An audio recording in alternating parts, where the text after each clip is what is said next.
can't say it is the most surprising thing in the world that Kawhi Leonard is pulling out from these Olympics. This is something that has been at least in discussion for the past couple weeks, which is why they were so easily able to replace him with Derrick White, but it is definitely still a loss for Team USA, and it's a loss for Kawhi, absolutely, considering the fact that this was the first time he had ever been playing basketball on the national stage with Team USA, from World Cups to the Olympics, and he obviously is one of the defining players of this most recent generation from 2010s on, and it's unfortunate that we just keep coming back to this recurring theme of he just can't seem to stay healthy. Now, I will say in all of this, first off, just from the perspective of the Clippers with their fans, and after having this offseason of losing Paul George in free agency, it's probably for the best from an NBA standpoint of the Clippers and Kawhi Leonard that he isn't participating in these Paris Olympics, because of the fact that he just missed the majority of the postseason this past year. Of course, he tried to return, but it was clear that he was just not healthy. That knee of his that he was dealing with inflammation was just not right. You could see, obviously, he was just sort of almost even scared to really try and be explosive. There's, of course, the clip that was going viral there of how long he was holding onto the rim after a dunk because he was scared to land. And considering all of that, it's obviously fun for all of us NBA fans to get to see our favorite players playing on this national stage, and it almost feels like, because of the comments that the track and field runner Noah Lyles made, whenever that was, a summer or two ago, about the idea of the world champions and this NBA conversation and everything, that Team USA was really going out there, with all of the best players in the league. They were recruiting players, you could almost even argue, as well, such as Joel Embiid, who is initially from Cameroon, has French citizenship as well, and he was contemplating playing there. But they pulled out all the stops to build the best possible Team USA roster, and there was a very good argument that this year's Olympic team could be the best American team in international play history. Now, you can debate that in the comments section. That's not exactly where I want to go here, but losing out on Kawhi Leonard is definitely a knock in terms of that argument, because player for player, Kawhi is one of the best that we have seen in recent NBA history. And again, for him, I feel like it's got to be a shame,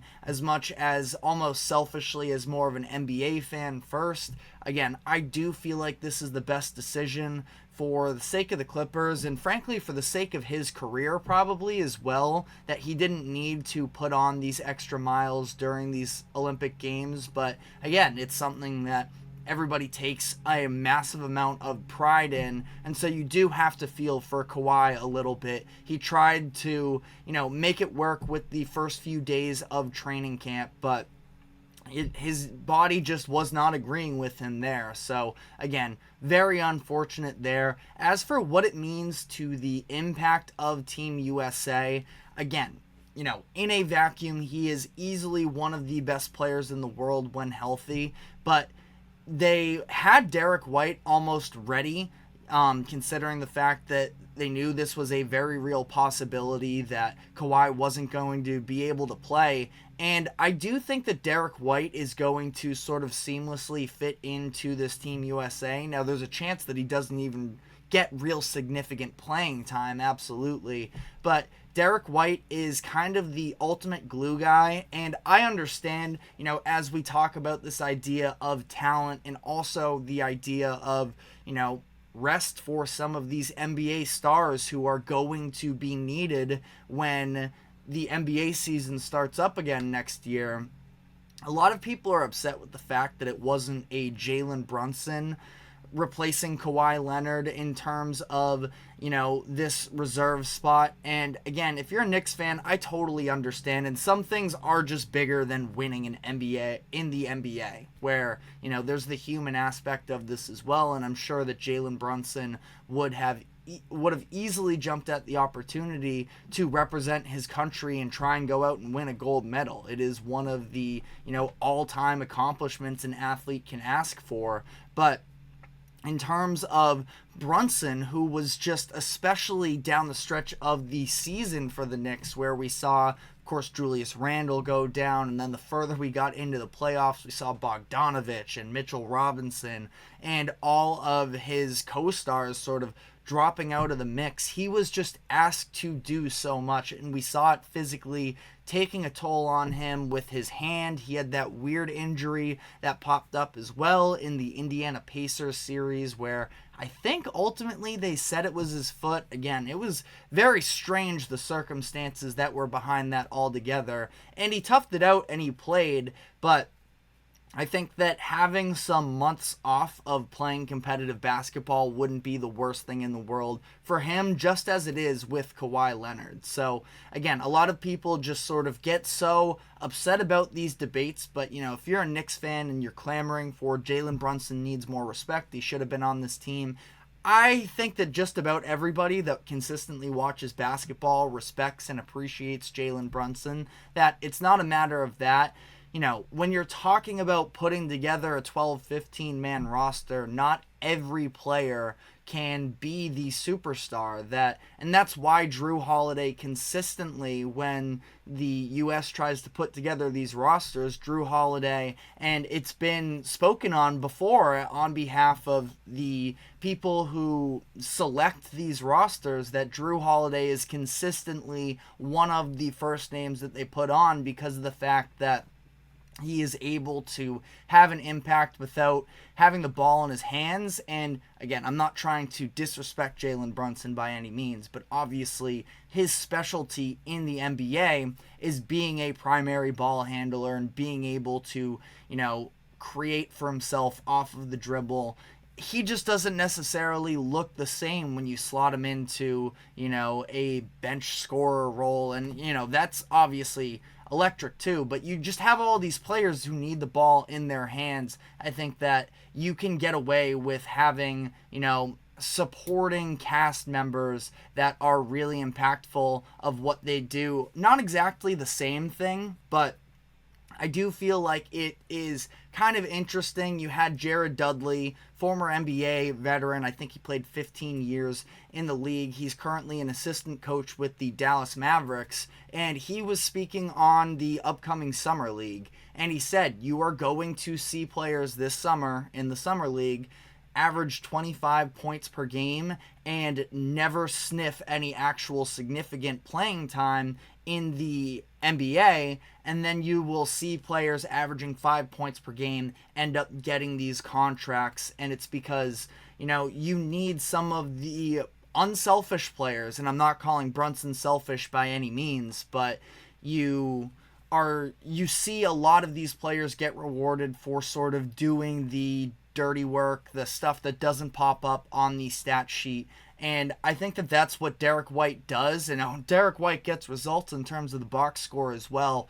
But if you consistently watch him, you see that his impact goes far beyond that. So you could list a good, 10 other players maybe, just off the top of my head, throwing out a number.